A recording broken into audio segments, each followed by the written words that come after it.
বিশ্বকাপ থেকে বিদায় নেওয়ার পরপরই নেইমার জুনিয়র অবসর নিয়ে নিছে। এই লিজেন্ডকে আমরা আর কখনোই ব্রাজিলের জার্সি পরা অবস্থায় দেখতে পাবো না।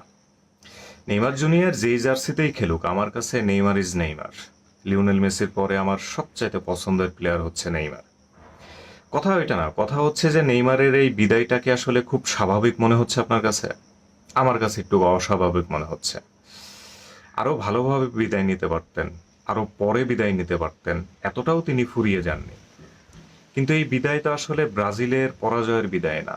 এই বিদায়টা হচ্ছে নেইমার জুনিয়রকে অবহেলার বিদায়, তাকে ইগনোর করার বিদায়, তাকে সঠিক মূল্যায়ন না করার বিদায়। আপনারা হয়তো ভাবতেছেন যে ব্রাজিল উঠতে পারলো না, এই ক্ষোভে কষ্টে তিনি বিদায় নিয়েছেন। না, আমার কাছে ওইটা মনে হচ্ছে না। তাকে যথেষ্ট পরিমাণে ব্যবহার করতে পারেনি বা সম্মান দিতে পারেনি ব্রাজিল টিম। তার ইনজুরির এই অজুহাতটাকে কেন্দ্র করে বহুত রাজনীতি হয়েছে ব্রাজিল টিমে, বহুত। আজকের খেলা দেখছেন, সে কতটুকু পারে না পারে, কতটুকু দৌড়াইতে পারে, কতটুকু ইনজুরি, এগুলো তো দেখছেন।